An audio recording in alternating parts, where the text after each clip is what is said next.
Hola, soy Vanina Riola, psicóloga clínica, y aquí estoy contigo de nuevo en 21 días de reflexión para tu crecimiento personal. ¿Cómo detectar y acabar con la manipulación? La manipulación en los vínculos, un tema del que solemos hablar con mucha frecuencia. Nos quejamos de ser víctimas de manipulación, nos cuentan otros que son víctimas o pudieron ser víctimas de algún tipo de manipulación. En los lazos familiares podemos llegar a sentirnos manipulados o efectivamente esto está pasando. Aquí en terapia es una demanda frecuente. Me siento manipulado, me siento condicionado por mi pareja, por el otro, por un amigo. ¿Qué hago con esto? ¿Cómo salgo de esta situación? En definitiva, es una palabra que estamos acostumbrados a oír, pero la verdad es que muchas veces quizás nos haga falta un poco más de información clarificadora para aprender a detectar y a entender qué es exactamente un acto de manipulación, cuándo realmente una persona puede estar actuando de manera manipuladora hacia alguien. Y por supuesto, después de entender un poquito más sobre esta cuestión, no te voy a dejar solo con la búsqueda de soluciones para este problema.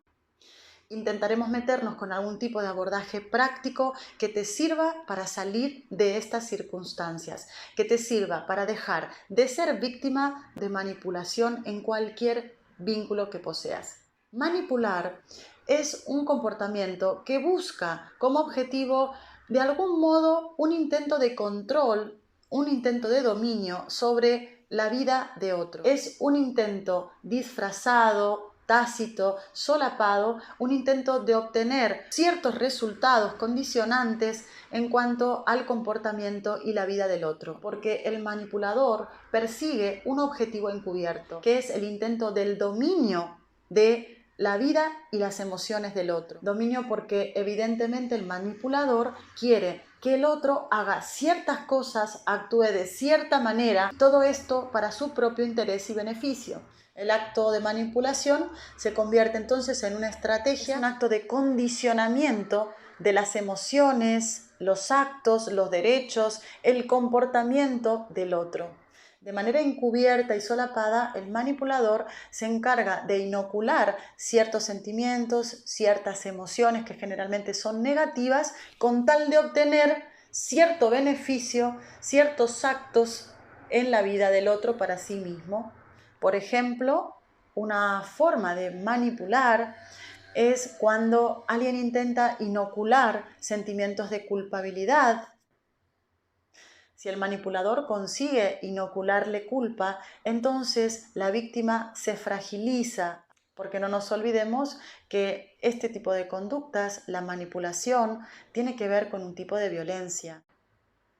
Porque todo intento de control y dominio sobre la vida de alguien más es en sí mismo un acto violento. Y es violento por propia definición, porque me estoy saltando los derechos de elegir de esa persona, me estoy saltando, cuando intento controlar la vida de alguien, me estoy saltando entonces el derecho a su elección, a su libertad, su derecho a querer o no querer algo, a desear eso o no desearlo.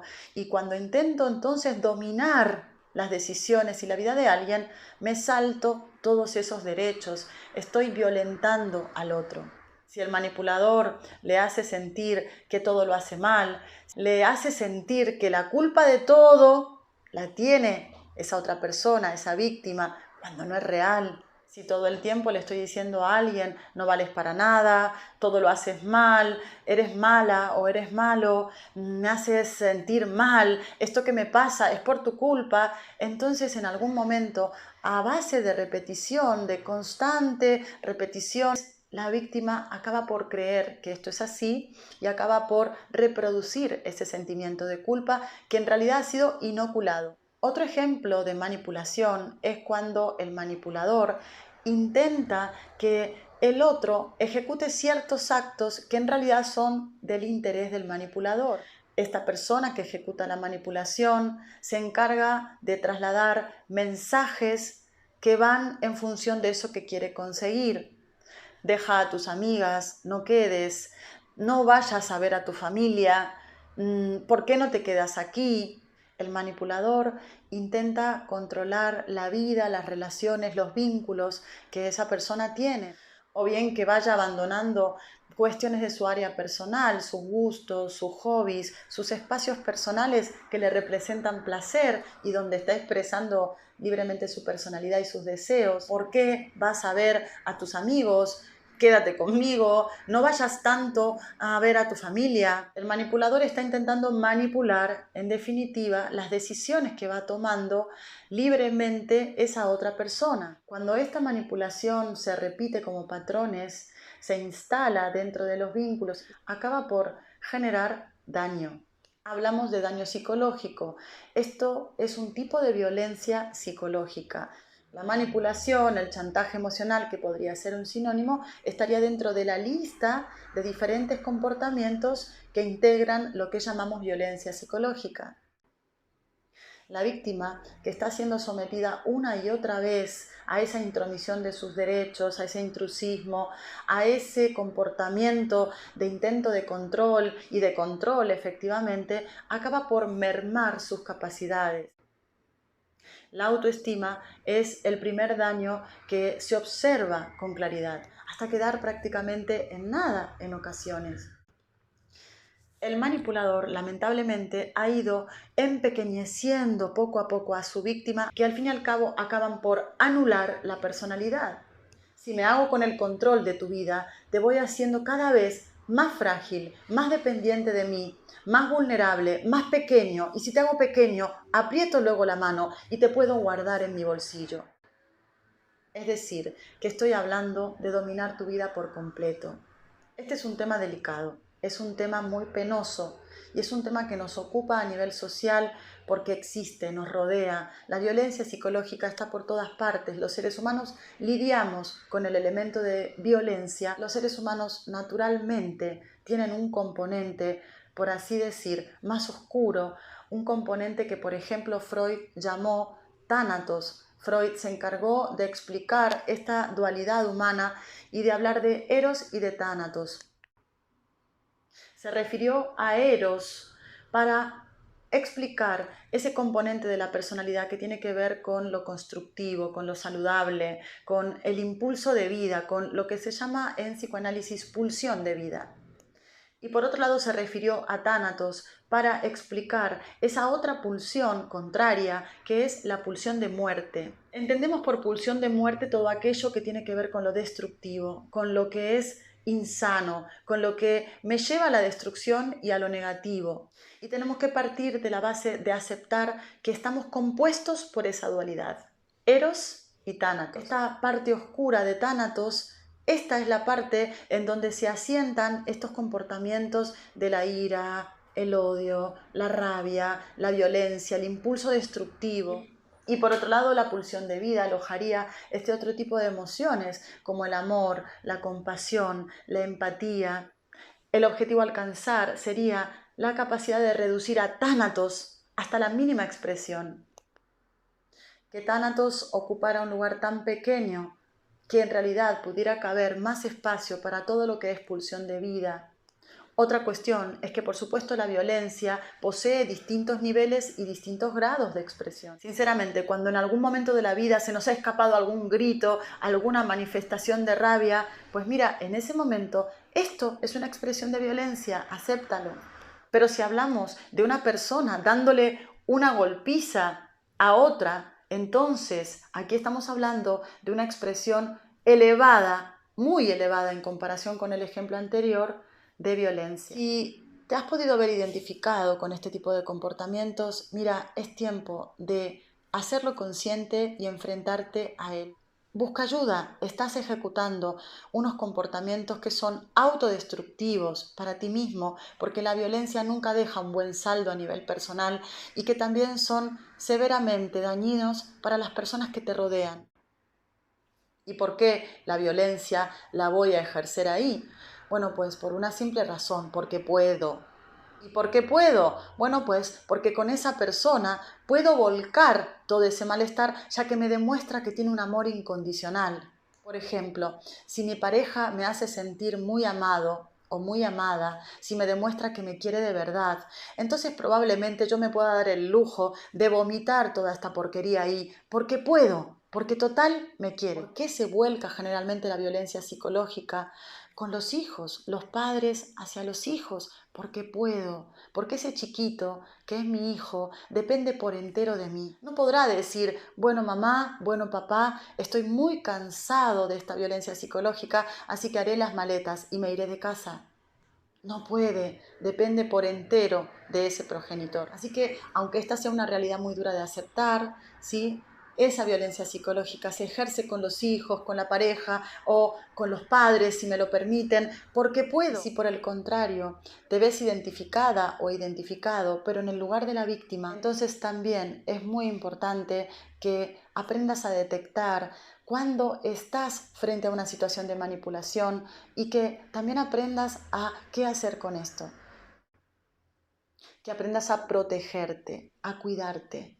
Porque lo cierto es que nadie tiene derecho de ejercer ningún tipo de violencia sobre nadie. Grábate esta frase, no existe nada, absolutamente nada, que justifique la violencia.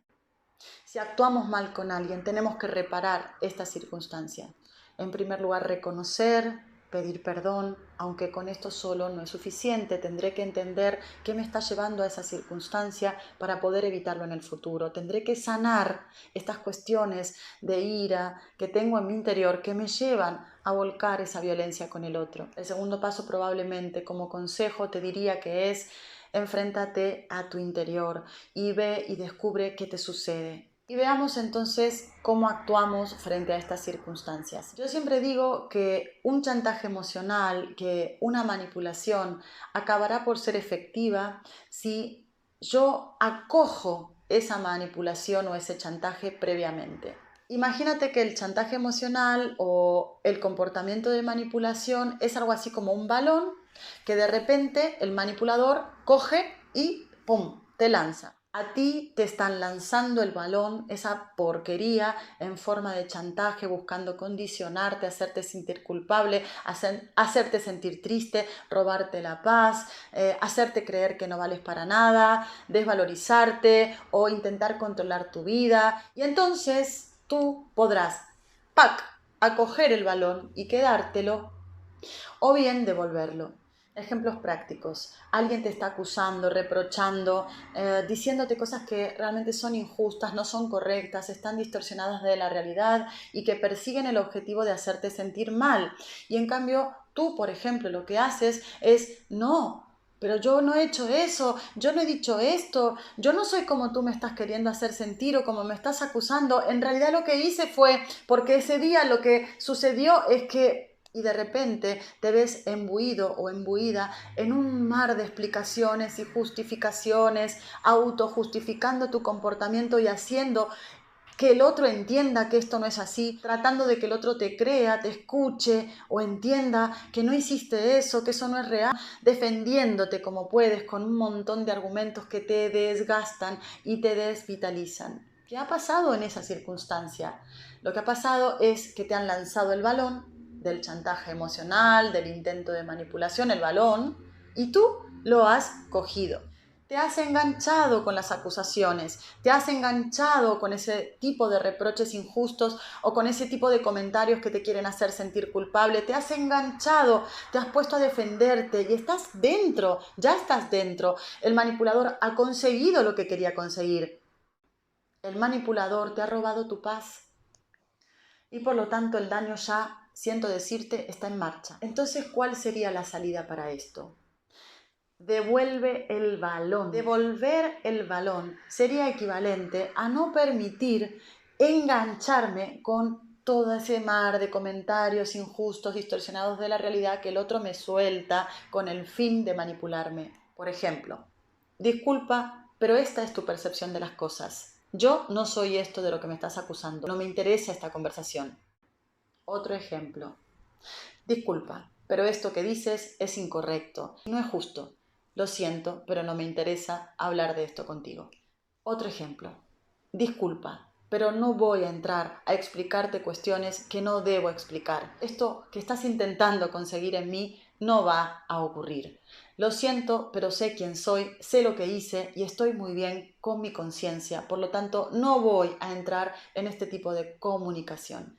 ¿Qué estoy haciendo? Estoy devolviendo el balón. no estoy enganchándome a explicar nada, a justificarme, a intentar convencer al otro de lo que yo valgo, de lo que yo hice o de lo que no hice. El balón entonces se convierte en una especie de patata caliente, porque toda esa porquería, ese intento de hacerme sentir mal que tenía el otro, lo estoy devolviendo. Toda esa cantidad de porquería que el otro pretendía lanzarme, la reboto, la devuelvo y lo siento, pero queda de vuelta a su origen. Estoy reafirmando que yo no soy eso de lo que me acusan, que yo sé quién soy, que yo sé qué hice y que no me voy a sentir culpable de ninguna manera. En cuanto yo me reafirmo y devuelvo el balón, entonces esto no ha sido una manipulación. Fíjate, tan solo se ha quedado en un intento de manipulación, pero no ha conseguido ser una manipulación efectiva al fin. Tú te sentirás empoderado o empoderada, te sentirás aliviado porque realmente no has permitido ese daño. El otro, pues mira, el otro se tendrá que encargar de coger esa patata caliente, todo ese quantum de rabia que había pretendido vaciar y vomitar en alguien más y bueno, mira, digerirlo. Y quizás encargarse de aliviarlo por sus propios medios, pero esa no es tu lucha, esa no es tu tarea, es la tarea del otro. Devuelve el balón y haz que toda esa cuantía de rabia, frustración e ira vuelva a su destinatario, a su dueño, a quien tiene que trabajar con eso, no tú. Devuelve el balón y no permitas nunca más que te manipulen, que te chantajeen, no lo hagas.